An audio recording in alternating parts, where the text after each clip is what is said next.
सदा साथ निभाए बेटी पर बेटा ही चाहिए।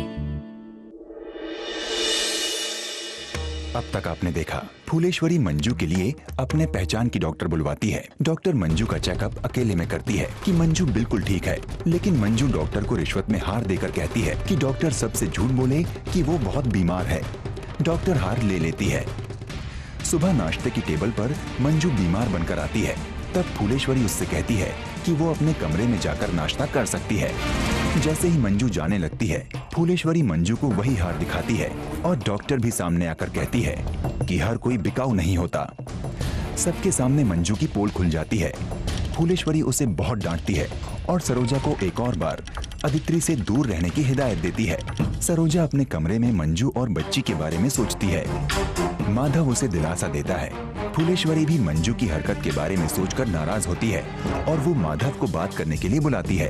जब सरोजा मंजू के कमरे में अदिति की चीजें देने जाती है, तब मंजू फिर से उससे नाराज होती है और इल्जाम लगाती है कि सरोजा खुद घर को वारिस देकर पूरे घर पर राज करना चाहती है। अब आगे। सरोजा, अगर तुम हमारी देवरानी हो ना, तो हम तुम्हारी जेठानी है। साफ साफ कहो जो कहने आई हो। आप आदित्य को दिल से अपना लीजिए।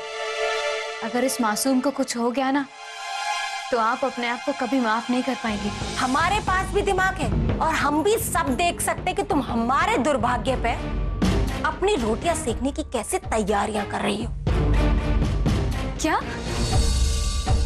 हाँ, हमें तो बेटी हो गई। अब तुम जल्दी से इस घर को पोता देकर इस घर की दौलत पर हक जमाना चाहती हो।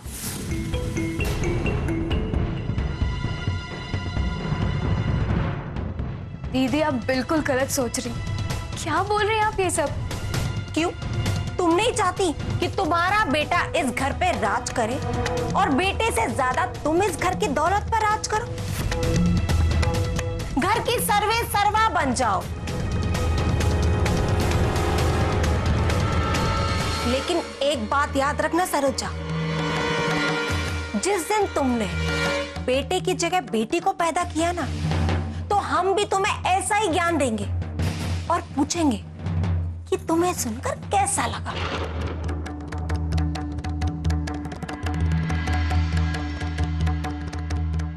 मंजू दीदी, हम ये नहीं मानते हैं कि एक माँ का ओहदा बेटा पैदा करने से ऊपर होता है। एक माँ का सम्मान बढ़ता है सिर्फ और सिर्फ उसकी औलाद के लायक होने से, बेटा या बेटी के होने से नहीं।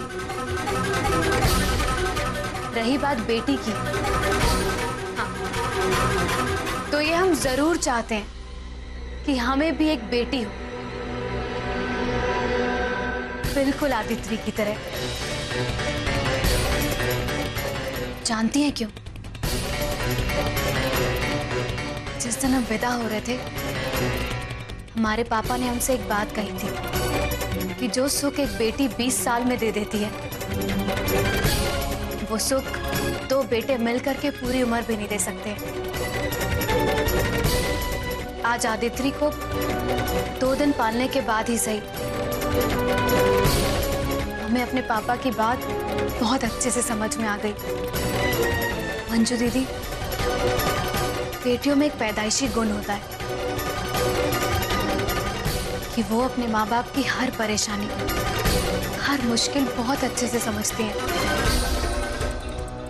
आप ये चीज एक बार आदित्य पे आजमा के देखिएगा और जिस दिन आपको ये महसूस हो जाएगा ना, उस दिन आपको पता चलेगा कि भगवान ने आपको एक बेटी की माँ बना करके कितना भाग्यशाली बना दिया।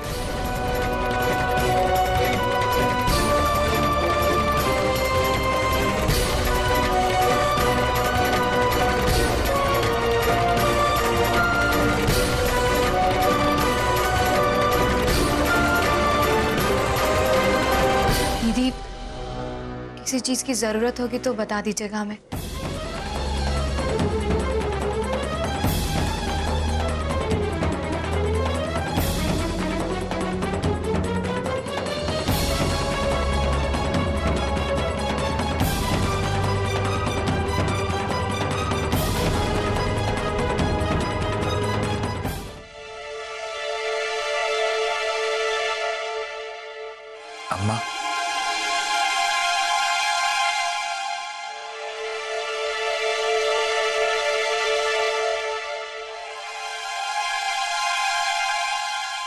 बात हुई? क्यों डरते हो सरोजा बहू से? या फिर झटक दिया उसने तुम्हारी बात को?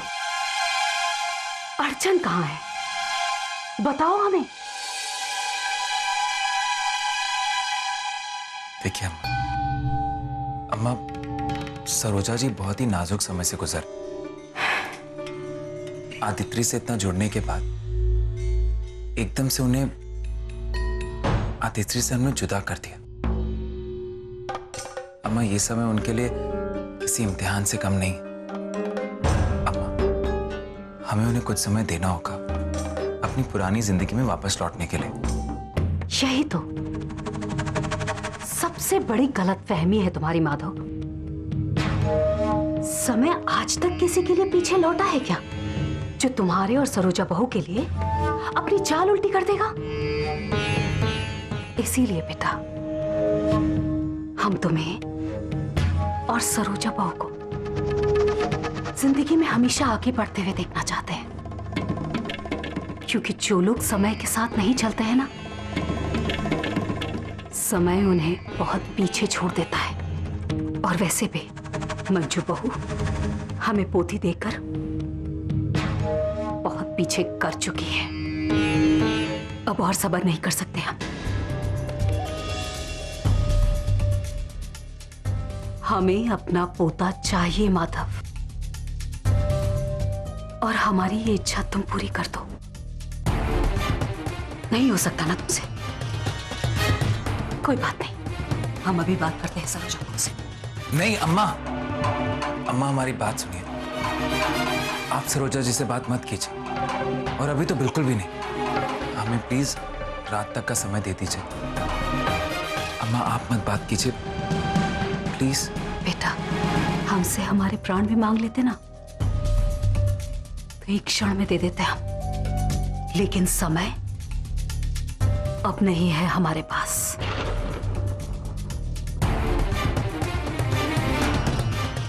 अम्मा, अम्मा, अम्मा हमारी बात तो सुनिए।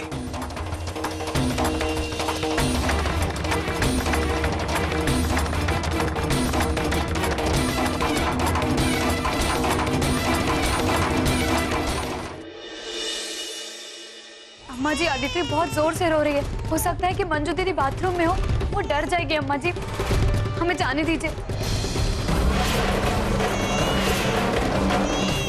अम्मा जी वो बहुत रो रही है, बस आखिरी बार हमें आदित्य के पास जाने दीजिए। देखिए उसे कुछ हो गया हम सब अपने आप को कभी माफ नहीं कर पाएंगे। नहीं सरोजा बहू, अब जो नौबत यहाँ तक आ पहुंची है कि हमारी जबान तुम्हें रोक नहीं पा रही और हमें अपने हाथों का इस्तेमाल करना पड़ रहा है तुम्हें बांधने के लिए।